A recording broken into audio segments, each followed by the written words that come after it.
Okay, well, today I'm trying the first sort of dry fit of all the boards in this main amplifier chassis here of the McGrath Mini guitar amp. Got the jacks and screws just placed and sort of loosely tightened, is that a thing, on the back here. And the pots are still not attached to the circuit board. You can see all these wires are coming out here. Here's the power supply board. It's in place, but it's not wired onto the main board yet. And you can just barely see the relay board down underneath there. So I've got both of the boards here that need to be in a sandwich, and I'm just making sure I can kind of squash all the wires down and get everything to fit underneath the top plate here. This will actually be the wooden top of the amplifier case, although I may have a piece of shielding, copper foil tape or something there for shielding purposes. So yeah, it all fits just barely in a physical sense. The thing is, though, I still have to figure out the actual sequencing of how to connect all this, and how to install all the parts in the right order.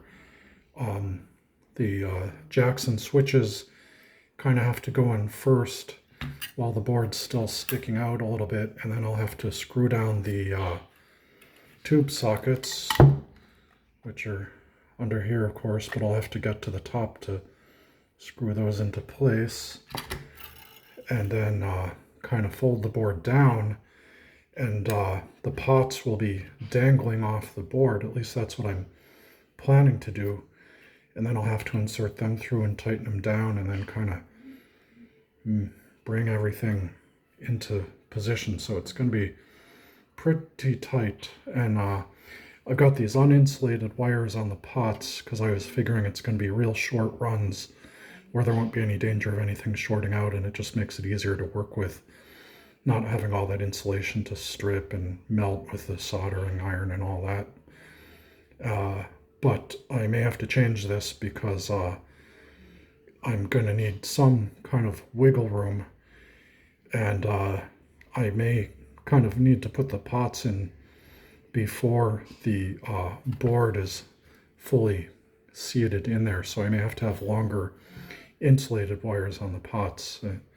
I'd say that's actually pretty likely.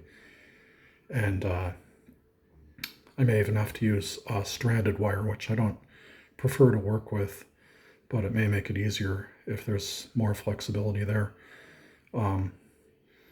So yep, that's what I'm kind of doing now, is pondering all the specifics of how I'm actually gonna put this thing together for real once it's fully soldered up and together. And yeah, it's gonna be an interesting job kind of shoehorning all this in there. But again, hopefully, I mean, the reason I'm doing it all this way is so that I can test all the electronics outside of this chassis, which, as you can see, is very cramped, and be able to get to everything like the underside of the board and the relay board, which is fully covered in this scenario.